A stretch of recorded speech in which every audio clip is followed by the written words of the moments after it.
Hello again, my lovelies, and welcome back to my channel. Thank you so much for tuning in. Also, I'm still over the moon for the milestone of 2,000 subscribers.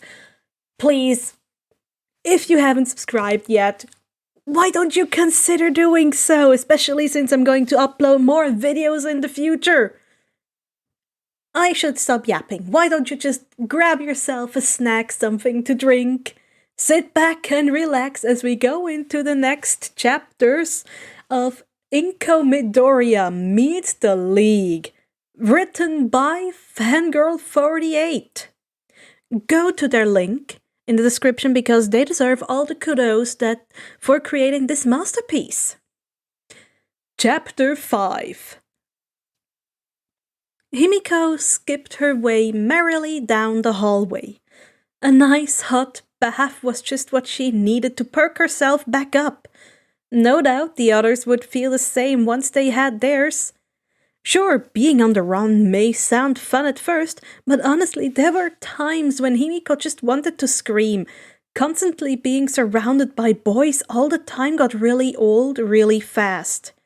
Even if everyone was super nice to her, sometimes it was just nice to act like an ordinary girl and relax in a hot bath. Normal girls don't like blood, Himiko. Why can't you be more like them? Himiko stopped and clenched the towel tighter as her mother's words echoed in her mind. Her parents weren't here. She was safe. Izuku and everyone else had told Himiko that there wasn't anything wrong with her quirk. Well, sure you crave blood. It's the base of your quirk. There's nothing wrong with that. Izuku smiled, pausing as he made a snack for them to share. And depriving yourself of it could make you sick. But you should really be careful where you get it from. There's a lot of disease and stuff that can be passed through blood. A warm feeling had started growing in Himiko's chest when she heard this. It was like when she had first told the League about her own quirk. No one had been disgusted with her. They had just nodded and moved on to the next person.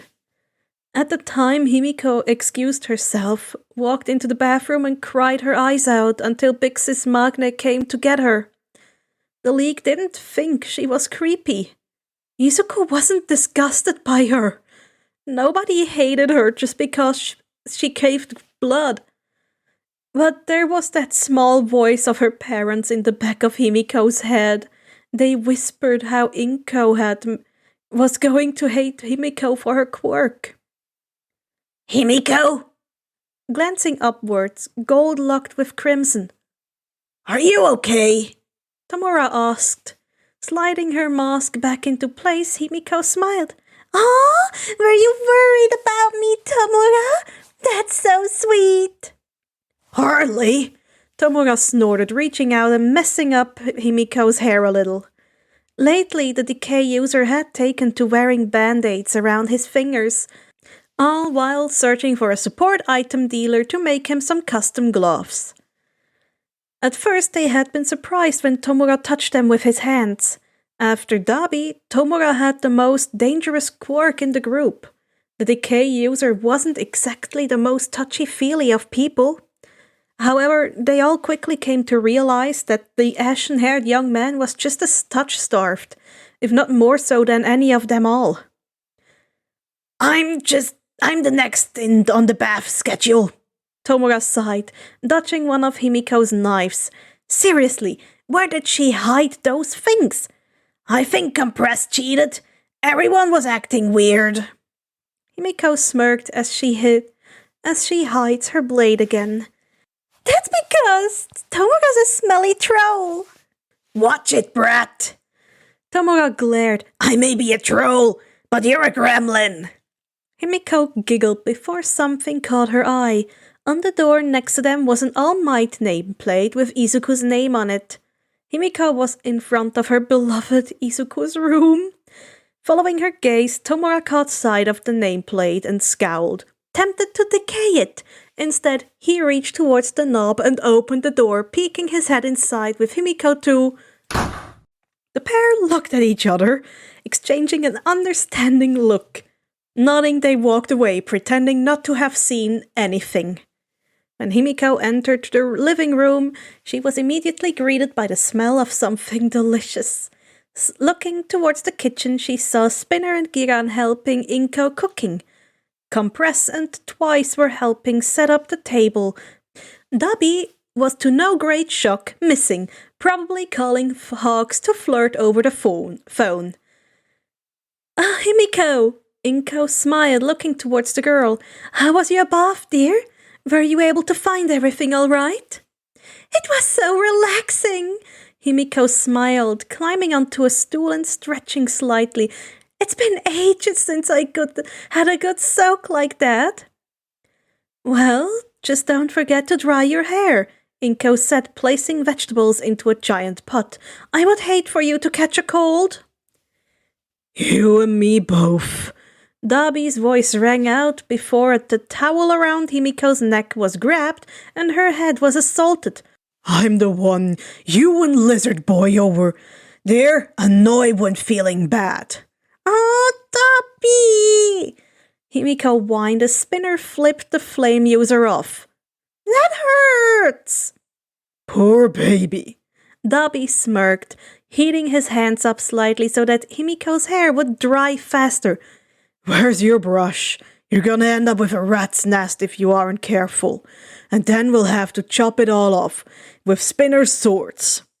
Gasping, Himiko dove away from Dabi, running over to her bag and pulling out the old brush as she started untangling her hair. Inko laughed as she watched this, Dabi reminding her a bit of Mitsuki when she was young. Whenever the blonde would stop by the orphanage, she was just as aggressive towards the younger kids. If Inko was the kind and loving type big sister, Mitsuki was the aggressive but secretly caring type. Been a while since I had your cooking, Inko, Giran said, adding carrots to the food and returning the lid to the pot. It still smells amazing. I was originally planning to be making katsudon, but then those rude people grabbed me. Inko sighed, her eyes sharpening as she looked at the knife in her hand. Food should never be wasted. That's right, Compress said, glancing up. You two said you knew each other. That's right, Inko nodded, her smile turning a little sad. When I was little, my parents died. I ended up at the orphanage where Kachan lived, and we became fast friends. The lady in the picture? Twice asked. She was pretty ugly woman. Oh no, my adoptive parents. Inko shook her head sadly when Giran glared at everyone from behind her. See, the woman in the picture actually gave me up when I was born. Later I was adopted by the Midoriyas. But there was a car crash when I was young, so you see... Drop it, you lot. Giran warned. No more questions, you hear? Dabi raised his hand and giving a look to the broker. Just one more. The mirth in Dabi's eyes meant he was clearly no good. But Giran trusted the cremation user not to ask anything too horrible. Got any embarrassing pictures of Giran from when he was young? Scratch that! Dabi was a dead man. Inko gave a wide, mischievous grin. What do you want to see first? Never before had Giran felt so betrayed than in that moment. Himiko laid on the floor, hands over her stomach as she purred in happiness. The curry Inko had made was delicious, not to mention the cookies for dessert. After blood from her crush, chocolate was Himiko's favorite food in the world. Himiko dear, if you are tired, I can set up Izuku's room for you to sleep in. Gold eyes snapped open and Himiko sat up shaking her hands. That's right, I'm not tired. Tamura shuddered from his spot on the couch. The other league members looked on in confusion, wondering what was wrong with the room. They had yet to have their eyes assaulted by the countless figurines and images of All Might's smiling face. All right, Inko nodded, looking at the girl. Then I think you and I should have a talk. Actually, scratch that. I need to have a talk with all of you at some point before you go. Talk? Dobby said, narrowing his eyes in suspicion. About what? Maybe she wants to give us her recipes, Twice exclaimed, smiling under the blue mask Inko had pulled out for him after his return on the bath. It's a trap! It's not a trap, you brat. Giran sighed, taking a sip of beer. Ko-chan here couldn't set a trap to save her life. Compress tilted his head in confusion. But she was a vigilante. Surely she has experience setting up ambushes. Inko shook her head and nodded well, while Giran tried to hide his laughter. Actually... Stalk, attack, restrain. Giran offered Inko, turning slightly red. That's the type of vigilante Inko here was. The green-haired woman grabbed the pillow next to her and gave Giran a slight smack, scowling. Don't say it like that! But it's true, Giran laughed, getting his revenge for Inko pulling out the pictures on their high school cultural festivals. The first 2 years weren't so bad. The broker's class had done a haunted house and art exhibit, but third year was something he would never live down. Inko and Mitsuki had both been in his class that year, and the pair had convinced everyone to do a cross-dressing cafe. Dabi had popped a stitch when he saw a scowling Giran staring back at them from the photo dressed up as some Western noble lady. Giran had made a grab for the album, hoping to hide any other embarrassing images. But Inko had used her quirk, pulling it out of his reach and hissing about precious memories. She was so cute stalking the gangs. Some of the members thought she had a crush on them. Right up until Miss Ex-Vigilante here laid their asses flat on the ground. So, why did you give it all up? Tomura asked.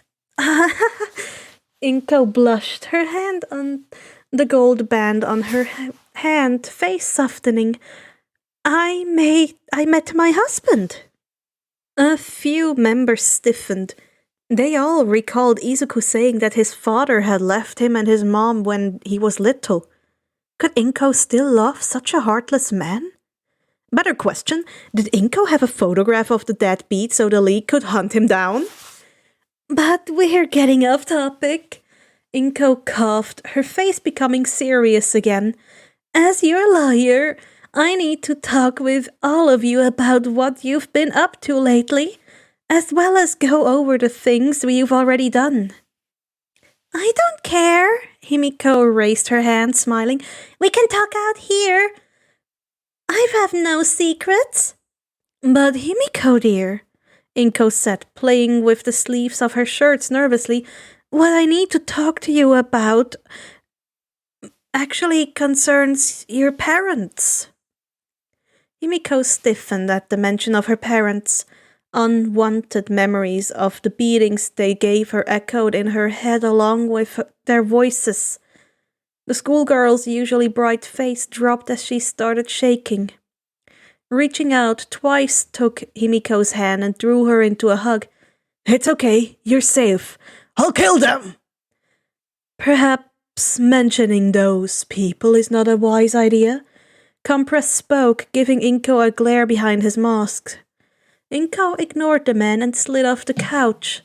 Once she was in front of Twice and Himiko, Inko took the girl's other hand in her own. I know, she spoke softly, pushing a strand of hair behind Himiko's ear. I know what they did to you, Himiko. I know how they treated you.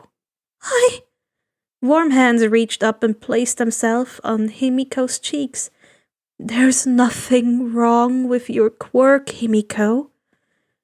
There's nothing wrong with you liking blood. Something deep inside Himiko broke. There isn't. I just wanted to let you know that when Izuku asked me to look after all of you, I started digging. Inko nodded, her voice hardening slightly. Her investigation into the Toga family had led to the discovery of dozens of reports, all from doctors, teachers, and police strongly urging that Himiko be removed from her parents' custody. Unfortunately, said parents were quite wealthy and used their money to get out of trouble each time. So Inko had put in a call to a few trusted friends on the police force and child services that she knew couldn't be bought. Everything quickly fell into place after talking with some doctors that Recovery Girl had steered in Inko's direction. They no longer have custody of you. Inko smiled. I made sure of that. You did? Himiko gasped, looking shocked. How?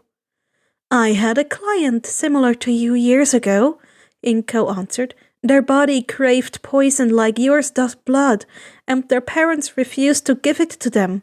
They claimed it wasn't normal and their child's quirk was villainous. A few members of the League flinched slightly.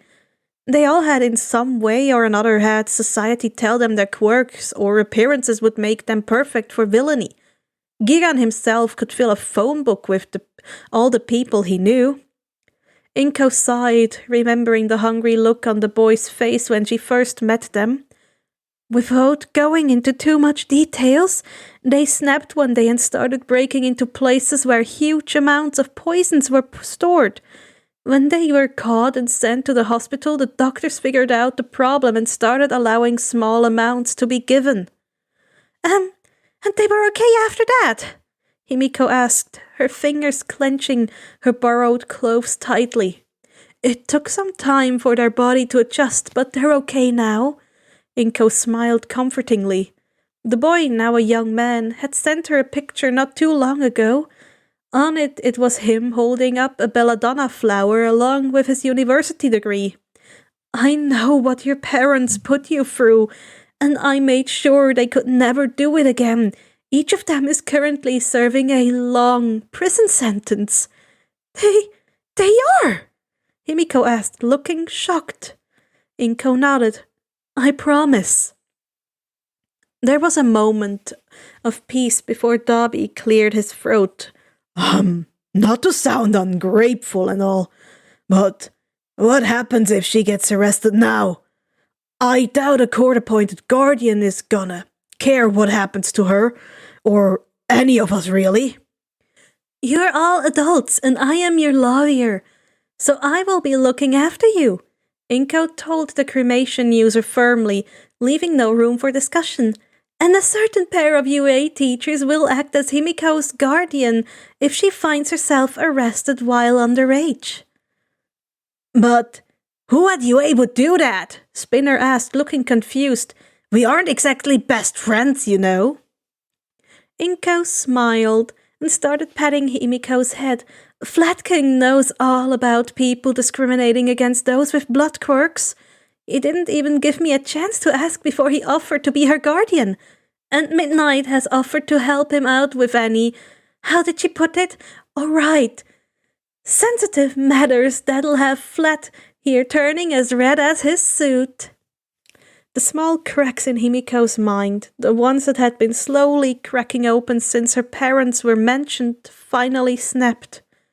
Throwing herself into Inko's lap, Himiko started crying, all the tears she had never been able to do so before. Finally someone wanted Himiko for who she was, not for who she pretended to be. Someone who wouldn't hit or pinch Himiko, someone who wouldn't whisper to her that she was a monster. Someone who wouldn't lock Himiko out of the house or starve her when the cravings got so bad that Himiko couldn't move. For the first time since she had joined the League, Himiko felt completely safe, wrapped up safely in Inko and Chin's arms, and while the others watched over her. Chapter 6. It took a while for Himiko's cries to subside, but eventually, after a good cry in Inko's lap, the girl became calmer than the League had ever seen her before. Even Jin, who stayed right by Himiko's side, gently patting her back, had never seen this side of her. One quick trip to the washroom to wash her face with a cool cloth, and Himiko was back and ready to move on with what Inko needed to talk to them about. Surprisingly, the lawyer was able to list all of their current crimes. Inko was able to give them everybody an update on where they stood if the heroes were able to capture them. Twice out of everyone was looking at the least amount of jail time. According to Inko, all the man was really guilty of was illegal quirk use, assault and accessory charges, as well as resisting arrest. With twice as clearly documented split personality, Inko could easily argue him into a medium security mental health hospital. And it would be easy to do the same for Himiko. The girl's parents clearly denied her any basic requirements for her quirk. Inko mentioned how amazed she was that Himiko actually hadn't snapped from the withdrawal sooner. Her investigation into the Toga household had been an extensive one. As a mother herself, Inko took cases like Himiko's even more seriously than usual. A steady diet of blood-based foods and some therapy to deal with her repressed rage, and Himiko could be argued into a hospital as well. The blonde's age, some newly passed laws about quirk dietary needs also didn't hurt her chances of that. The next came Spinner and Mr. Compress. Both men were looking at some modest jail time. The swordsman's team up with Magne against the Pussycats and the magician for the taking of Katsuki Bakugo and Fumikage to Koyami, as well as their assault against Overhaul. Dabi had thrown in Grand Theft Auto and reckless driving, glaring at Spinner when he did. The Gecko quirk user had just glared back, muttering about how Dabi preferred air travel, earning some snickers from the others. Inko asked about Magne herself, which made the league uncomfortable. A quick glance at Twice was all that Giran did before whispering into Inko's ear about the woman's death. Inko gasped and apologized for bringing up bad memories, already making mental notes to have a death certificate issued for Magne as well as informing any friends and family. Then came the hard cases. Kurogiri, who although not here, was currently incarcerated in Tartarus. From what Inko was able to glean from her talks with the now retired All Might, the heroes having caught Kurogiri a while back, he was currently in the same prison as All for One was. There was a lot of red tapes to cut through, but Inko was already started setting up a meeting with Kurogiri to introduce herself. If Inko could meet up with Kurogiri, there was also another gamble she wanted to try out. The odds were admittedly slim, but Inko wanted to have a meeting with the Fiend of Kamino, or Sensei as Tomura called him. And speaking of the decay user, Tomura's own crimes weren't the worst of the group. The USJ incident, Kamino Reward, Hosu were all fairly public and caused a lot of damage, not to mention the Overhaul incident. But Dabi was by far the worst in the boat. The cremation user had numerous documented deaths under his belt, along with the heavy media presence recording his attack against Endeavor and Hawks, as well as the multiple witnesses report from Izuku's classmate stating that Dabi had personally pulled Katsuki Bakugo through the warp gate. If Inko could avoid the death penalty, she would be lucky. The dark-haired man just listened to his charges with a blank face. Inko became worried until Dabi stood up and walked out to the balcony, hiding behind the drawn curtain. "Is he gonna be okay?" Inko asked, looking at Giran. The broker just sighed and just glad nothing had gotten accidentally burned. "He's processing." Dabi's never been one for sharing his problems. Just leave him be for now and wait until he's ready to talk. "And well, while we wait, we can figure out how to raise my level." Tomura whined, hugging one of the pillows tightly. "I can't believe the crispy chicken lover is considered more dangerous than me." Himiko snorted from her spot on Twice's lap. Ooh, big scary decay villain sitting there whining while hugging a pillow. It's soft, all right? Inko giggled. That was Izuku's favorite growing up too. She smiled, looking at the white pillow fondly. Hisashi got that for him just before he left. Told Izuku that whenever he misses him, he could just hug it since it matched his hair. Odd, Compress hummed. We were under the impressions that your husband abandoned you. Inko gasped. Who told you? Oh dear, did Izuku tell you that? Is that what he thinks, that Hisashi abandoned us? The League gave a collective nod. I see, Inko sighed before getting up and walking over to the numerous bookcases, looking at them for a moment before pulling one out and walking back over. The truth is a little more complicated than that. How? I don't care, Twice asked. Remember the building I blew up? Inko said, using air quotes. That's actually where I met Hisashi. See, my husband's job isn't exactly legal. Wait. Tomura shook his head, looking shocked. Are you saying that Izuku's father is a villain?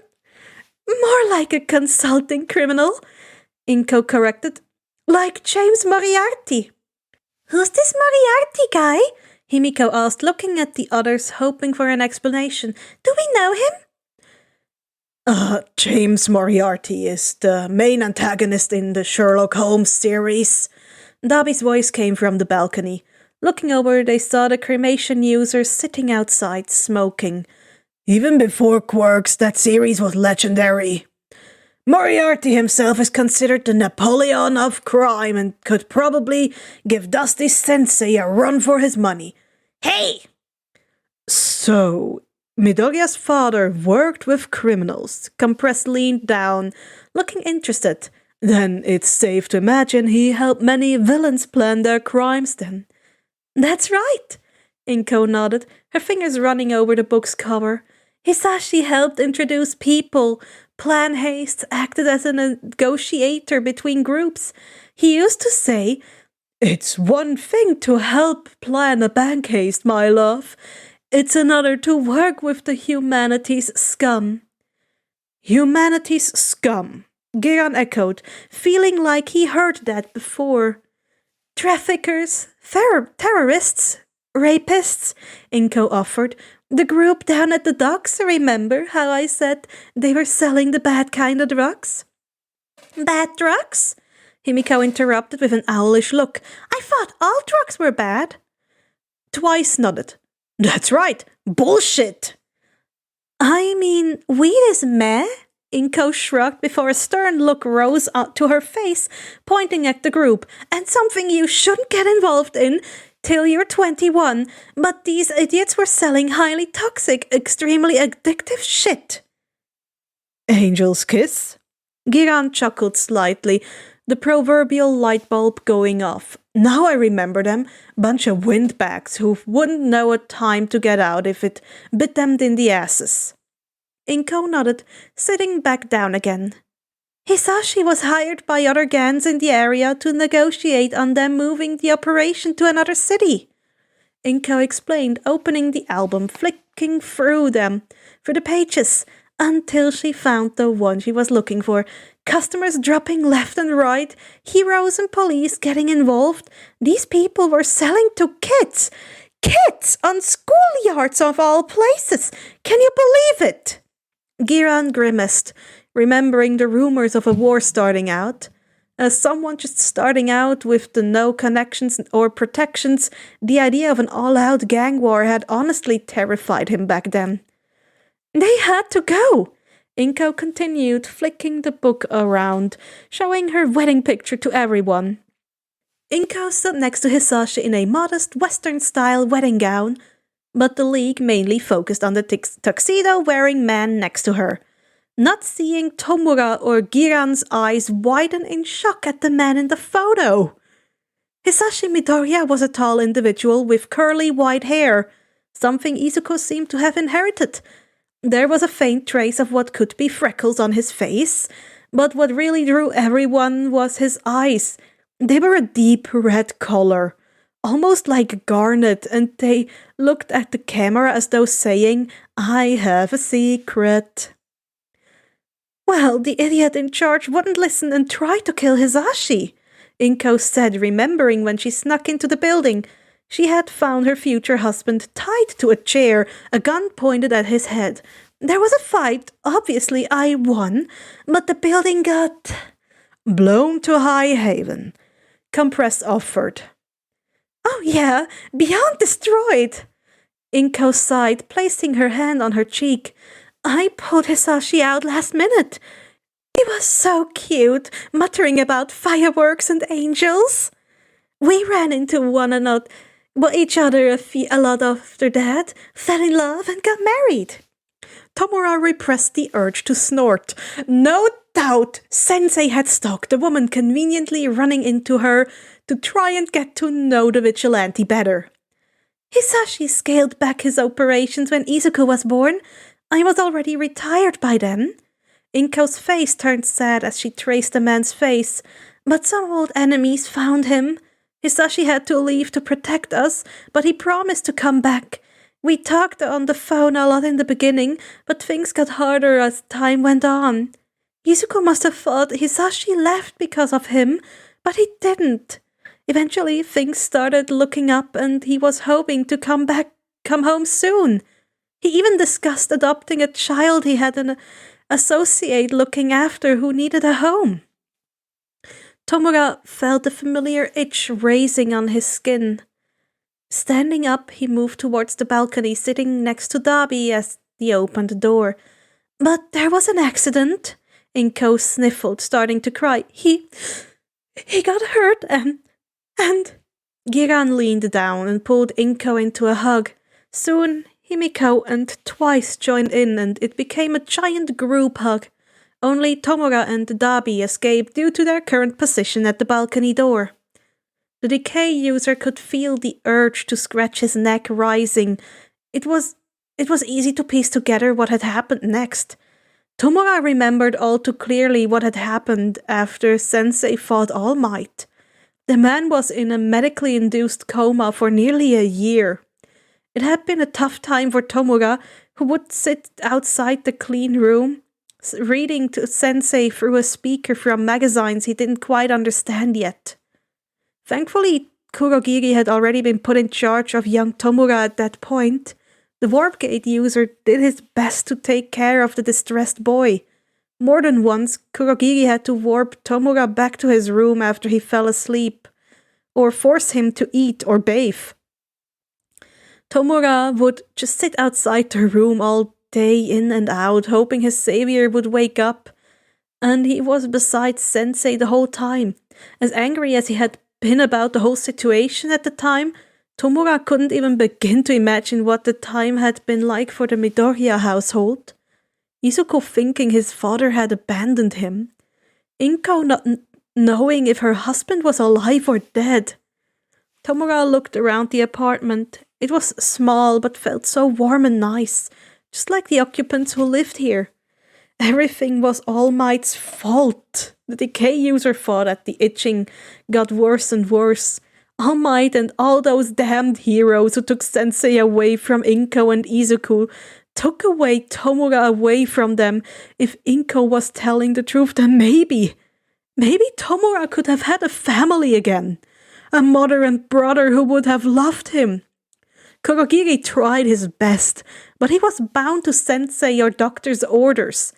He got better with loopholes as time marched on, but in the beginning the man was like a robot. Right now, all Tomura wanted was to march into UA and kill All Might, to make him feel the same pain Tomura was feeling right now. Stopping, the decay user took a deep breath, like Compress had shown him, and flexed his fingers slightly. Killing All Might right now wasn't the solution. That would just make things worse. Izuku would hate Tomura if he killed the hero, though some of those figures still may up, ending as dust. Looking at Dabi, the ashen-haired man held his hand out to the cremation user. What? Tomura waved his hands. Give me one of your jointy things. My jointy things? Dabi said, raising an eyebrow, looking amused. The scarred man had seen the shared look Shigaraki and Giran had given each other when Inko showed her husband's photo, and he knew that Potato Face, aka Sensei, was missing half his face. Dabi couldn't be 100% sure until he got a closer look at the album, but based on the evidence so far, Izuku Midoriya, the human equivalent of a cinnamon roll, was also possibly the child of the oldest villain alive.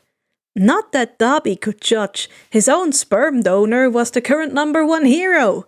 It was kind of funny to him that one of the worst villains alive had one of the most heroic children. I'm starting to feel the urge to use my quirk, Tomura whispered, flexing his fingers again. I don't want to destroy the apartment, okay? Inhaling a little, Dabi reached into his jacket and passed a joint over to Tomura. The man took it with a grossed-out look, while Dabi exhaled the smoke, leaning over and slighted the tip with his quirk. Perhaps taking a meeting earlier hadn't been as much of a waste of time as Dabi thought it would be. Things were certainly getting interesting.